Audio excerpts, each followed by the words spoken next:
Welcome to Freethinking 101, a course unlike any you have ever taken before. It is brought to you by the Rationalist Society of St. Louis.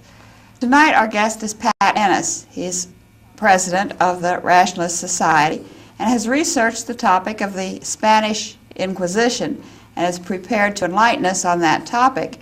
Pat, the Spanish Inquisition has become noted as the most extreme example of destructive, irrational religious behavior.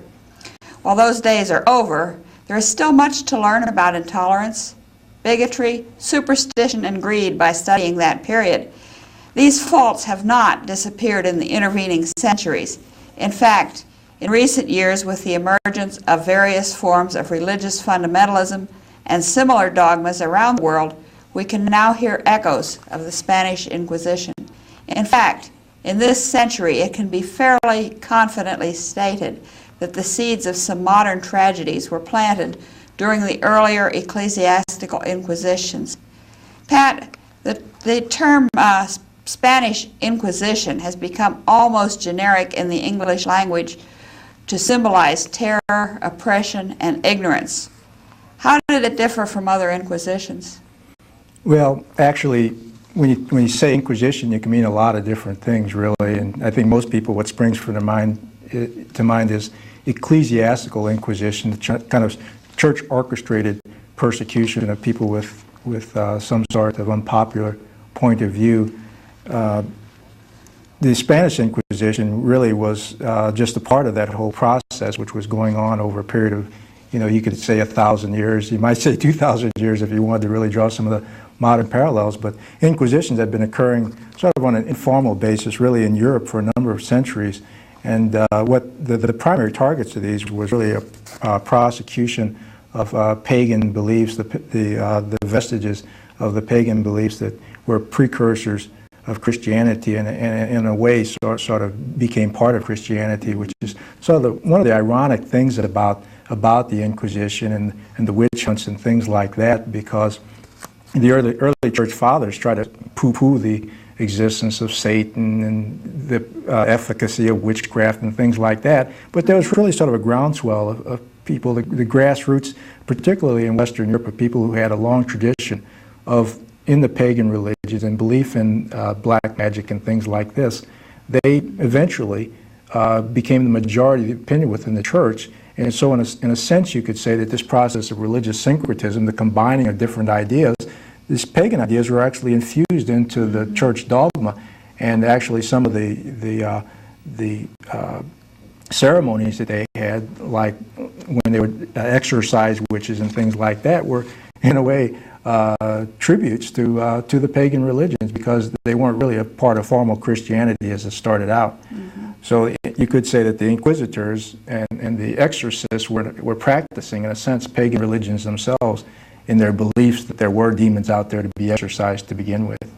But if you look at the Spanish Inquisition, I guess how it differed from other inquisitions, there were things about the Spanish national character, things in Spanish history that really made it different, and different from the French Inquisition, the Italian Inquisitions, and things like that. Spain was a much different country in many ways. The Reconquista, the driving out of the Moors from Spain, the Iberian Peninsula, left a real legacy among the people there toward the Moors and the Jews to a certain extent, because the Jews were part of the Moorish culture just as they were part of the European culture, and they were successful at living in each. Some of the Jews who had lived in the Moorish states fought alongside them, and of course there was a long and very bitter war that occurred before the Moors were finally once and for all expelled from Spain. What period of history are we talking about, Pat? Well, this is roughly about the 14th, 15th, and 16th century, when the Reconquista occurred and the Iberian Peninsula was really united. Around about this time, Rome really felt it was necessary to reestablish its authority. There was this problem, of course, of heretics, which was something that was widespread through Europe. There was a common problem, at least in Rome's mind, of dealing with heretical philosophies. But also, this was a means in Spain for the new rulers of Spain to establish their authority, because they come into possession of vast new empires. And in the states like that, the kingdoms, their power is really vested in the authority of God and the authority of the church. So they viewed this as a way of preserving their own power, secular power, to enhance the power of the church and thereby sort of promote their survival as leaders. So this was, varied, of course, through Spain. Some of the leaders in the north were less tolerant than some of the leaders in the south of Spain, where they'd just recently come off the military victories, and they felt perhaps a little bit more secure without persecuting some of the minorities that they had, within their ruled kingdoms. But it was a highly heterogeneous society. But you talk about the assaults on the Jews. This again was something that's nothing new. There's anti-Semitism in Europe that goes way back. Okay, and the beliefs of the heretics were different from the pagan beliefs. The pagan beliefs had been assimilated, and then the heretics were different beliefs or non-belief, right. that type of thing. Well, it's interesting if you study the Inquisitions and the different types of beliefs that were persecuted. Now, when they had the Protestant Reformation, one of the criticisms of the Protestants was, well, gee, you guys don't have a direct line from Christ. The formation of the church happened, 1,000 years ago, and here you guys come along and you've got these wild ideas. Where have you been over the last centuries? And their retort to that was, well, we've been around all along. It's just that the church has been prosecuting us. We're actually the heretics that the church has been putting down. Now, when you tried to nail them down and say, well, which heretics are you talking about? Which of these guys are you going to identify with and say these guys had, say, Calvinistic or Lutheran ideas? Well, they wouldn't really get that specific. But in a way, the Inquisitions, the persecution of people with these dissident religious ideas was used by the Protestants to create for themselves a connection with the early church history. And whether it was effective or not depended on how sympathetic you were. Okay, so it was some anti-Semitism, some prosecution of newer beliefs, and that sort of thing. In some respects, it sounds a whole lot like modern bigotry. Yeah. Well, that's, I guess, one of the things I'd really like to impress upon people tonight is that a lot of the ideas that you find in modern racist thinking are actually related to what was happening back in those days. They has its roots even in the early persecutions, the Inquisitions. Oh, like one thing, okay, in the 1348 and 49, they had the Black Death. Fernando Martinez, he was a Dominican. He blamed Jews because the anger of Christ. Blamed Jews for the Black Death because it was a punishment from God because of the anger of Christ. For, of course, deicide, the Jews killed Christ, right?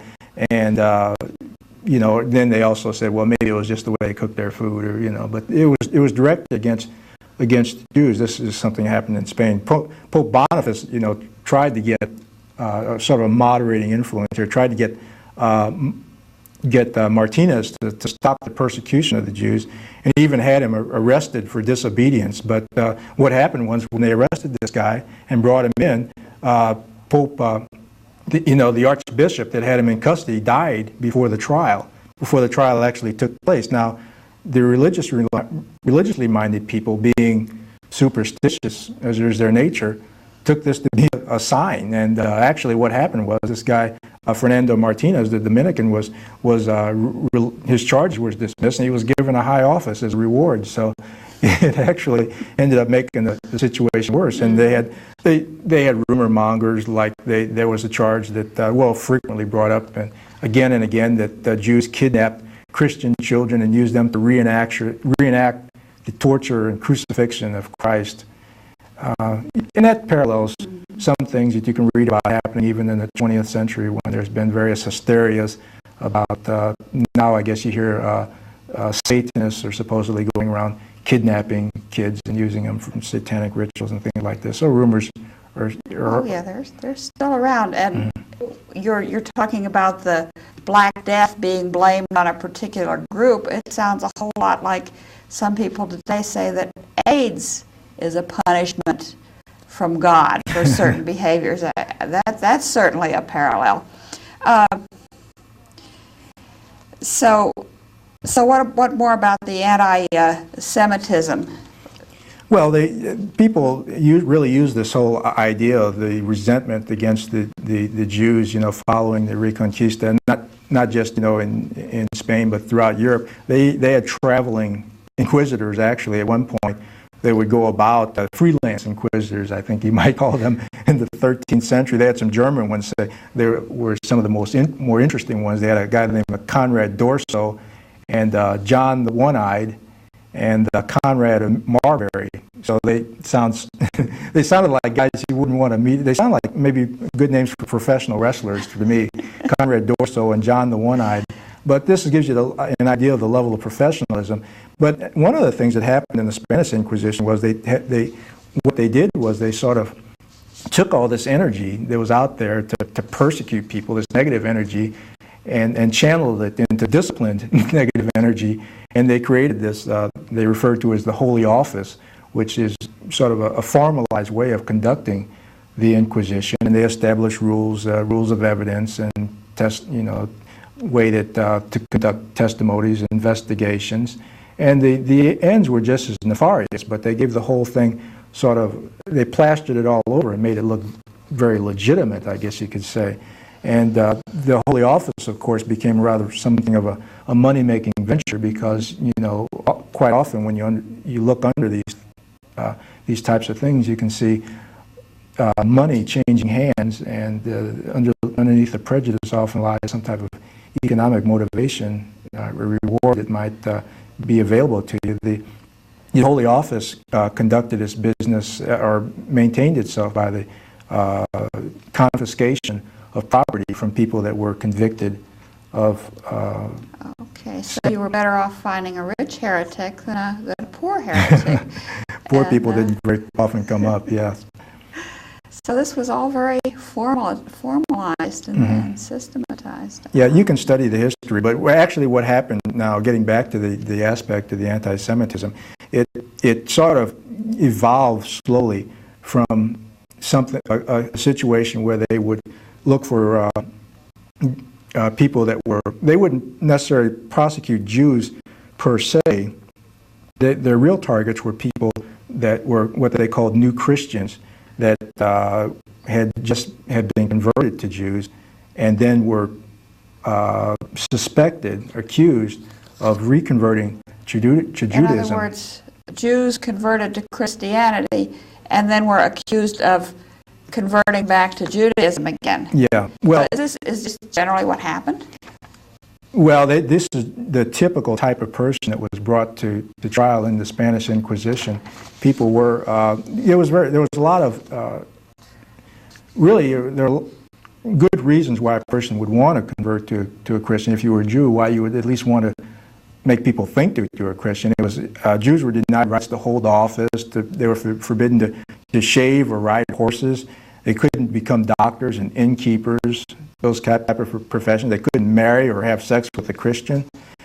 If I couldn't have sex with a Christian, I don't know what I'd do. I'd probably convert too, They were baptized, but if they were baptized, then they had full rights. So that was just a situation where what they did was they placed all these incentives for people to become Christians.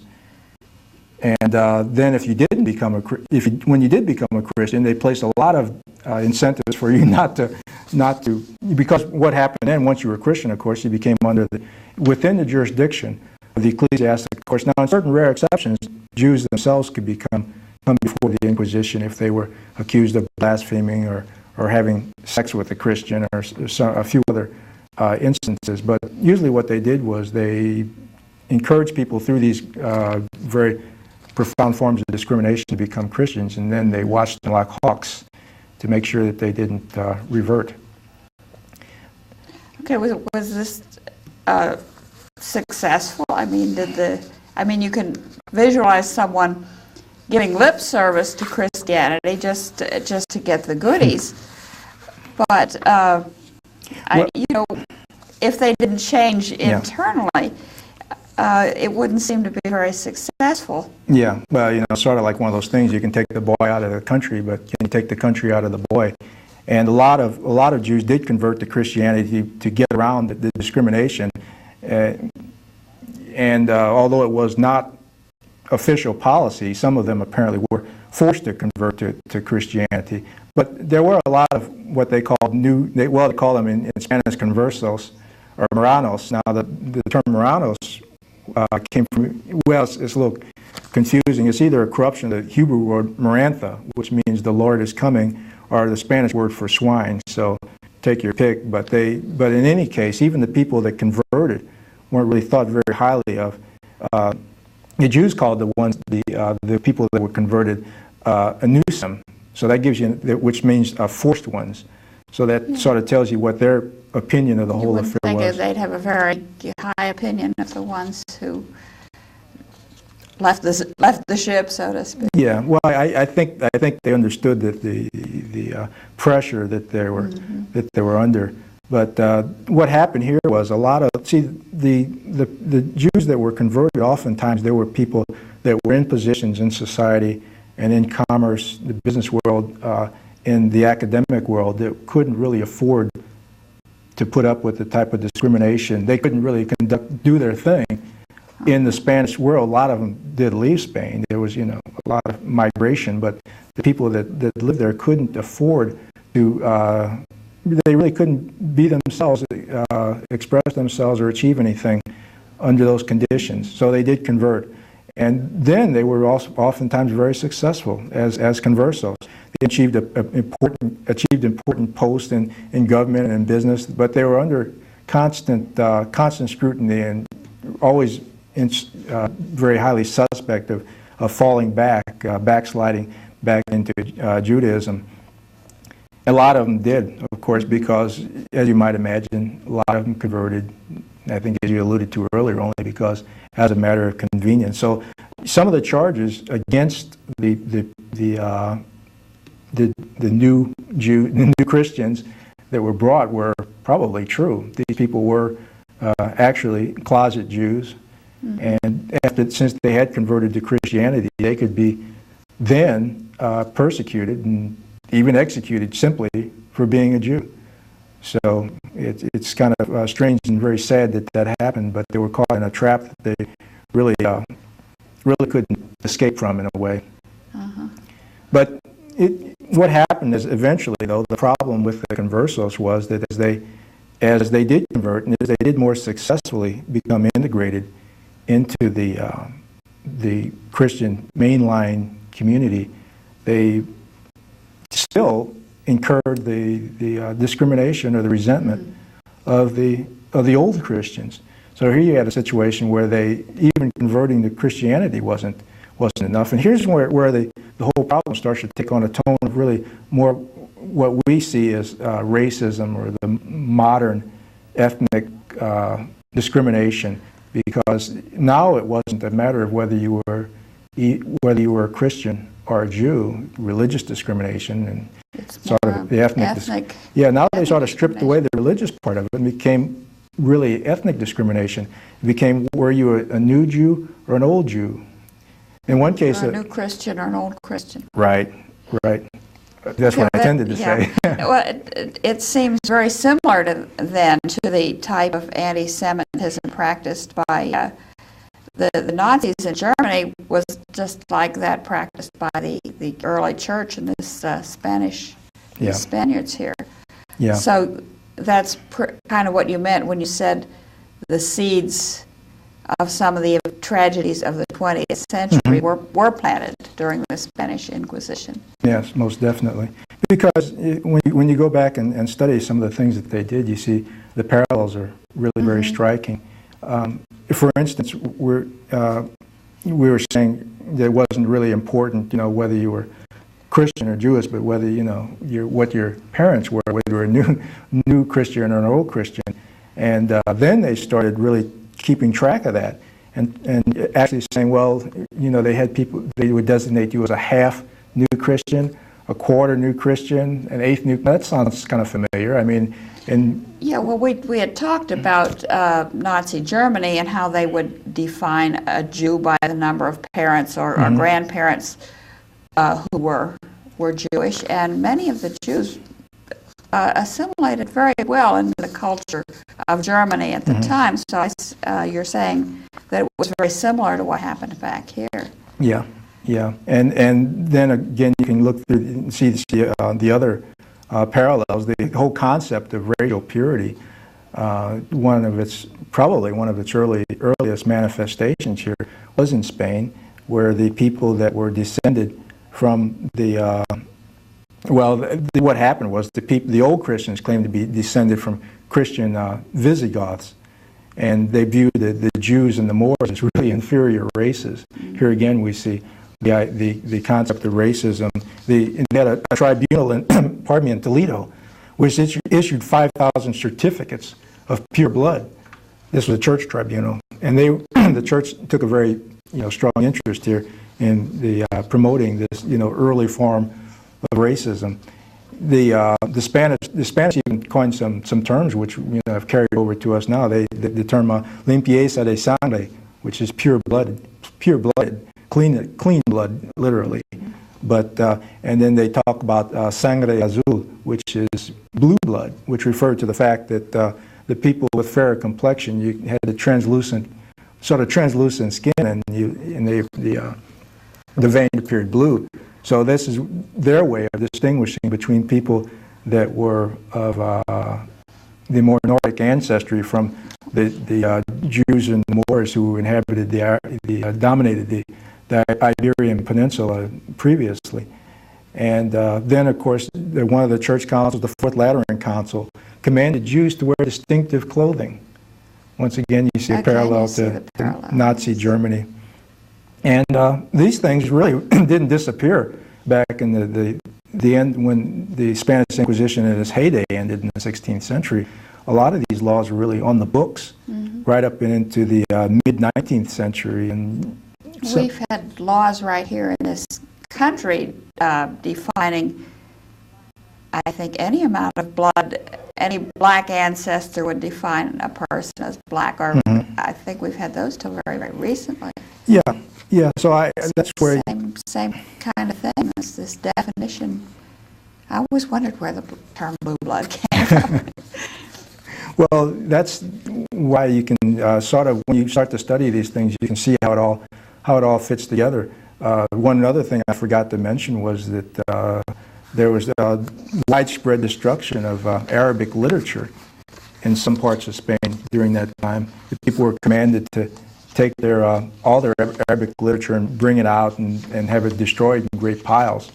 And that's another thing that sounds sort of familiar, doesn't it? The book burning, they did it in Germany. They've done it in, let's see, I guess the first one was the library at Alexandria, the book burnings in Germany. And then in Fahrenheit 451. Well, one other thing I'd like to mention, just people talk about, I guess one of the things that has been used as grist for a lot of movies is the aspect of the torture that was conducted during the Inquisition. And that's, I didn't really spend too much time studying that part of it because I don't have a lot of stomach to read that kind of stuff. But they referred to it in euphemistic terms as relaxation. Actually, when they would kill somebody, it was termed relaxation. And the church, the Christians, of course, weren't supposed to spill each other's blood. So what they would do, though, was to burn you at the stake, which didn't involve spilling your blood in their conception anyway.